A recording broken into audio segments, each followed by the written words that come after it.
Well, this is a beautiful little spot.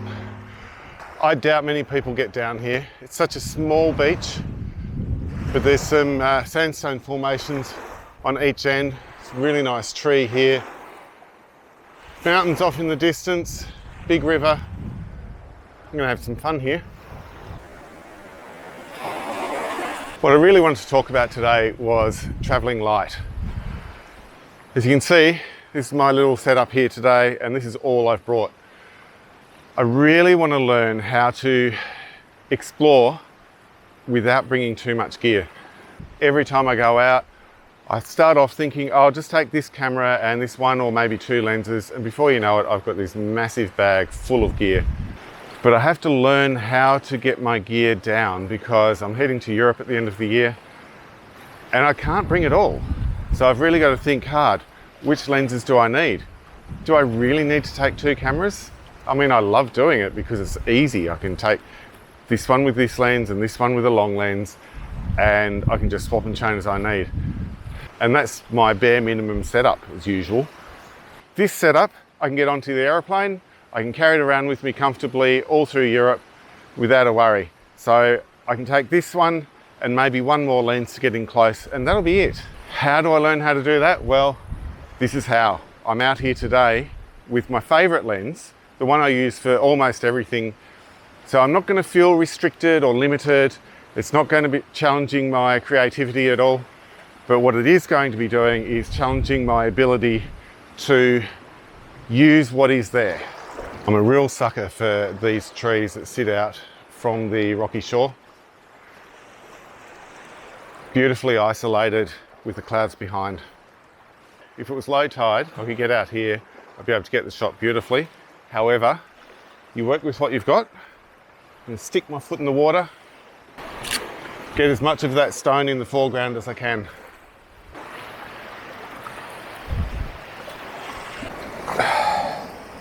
This one's looking good.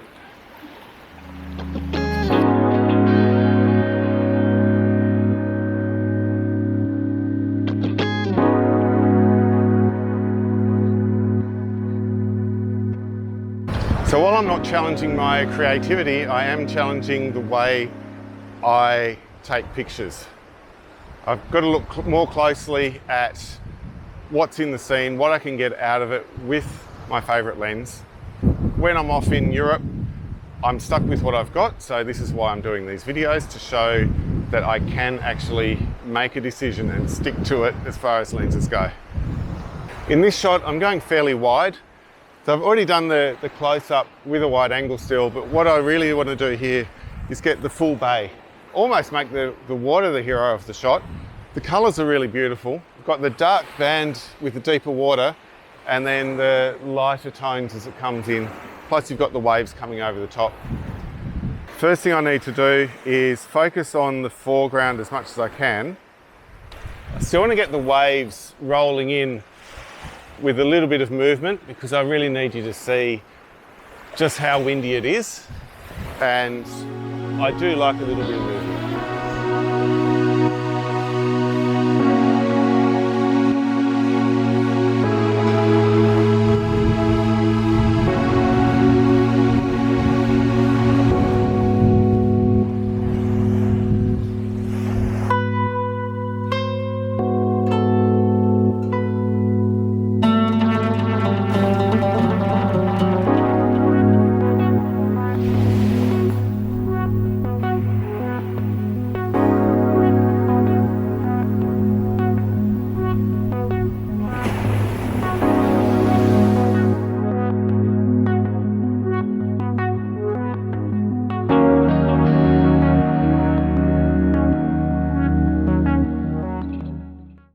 There's a really nice set of headlamps just over here, which you saw just then. I want to find the best angle that I can.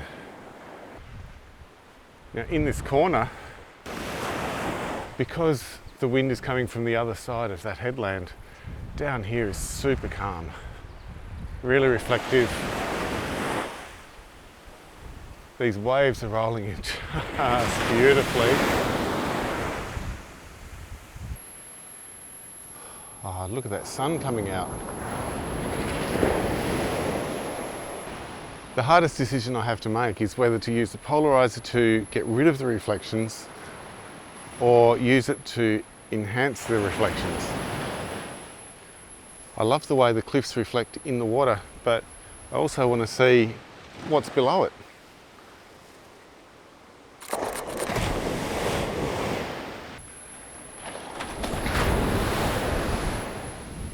Such a quiet, beautiful spot. I don't really want to disturb anyone or anything.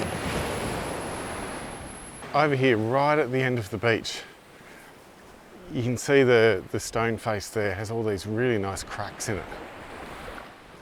So the challenge here is I've only got this one lens, obviously, 24 to 70 millimeters, which means if I want to get up close to these, I need to get up close physically.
The whole purpose of this video, and that was about traveling light with just the one camera and the one lens.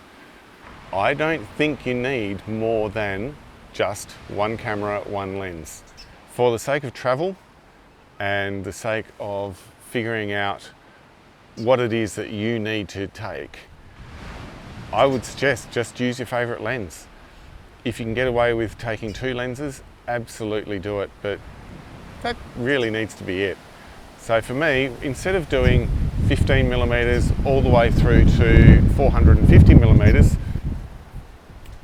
a 24 to 70 and probably a 70 to 200 will be enough. And the last thing you want to be doing is lugging kilos and kilos and kilos around with you, especially when you're doing a lot of walking, a lot of driving. You've got to find somewhere to put the things, you've got to sit it on your back. There's all these things to consider. And really, at the end of the day, just take the one. So before I show you some photos from this beach, please like and subscribe.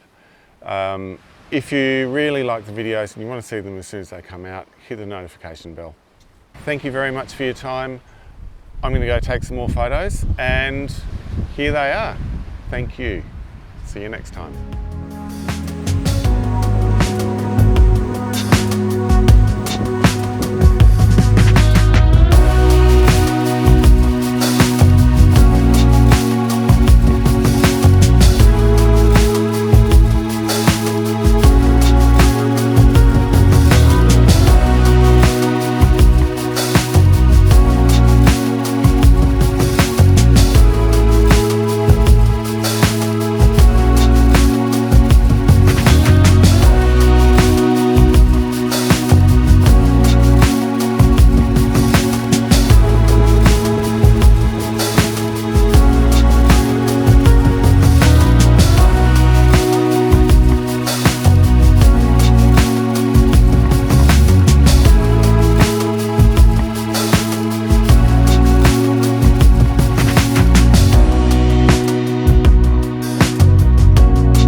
This one all together, oh shit,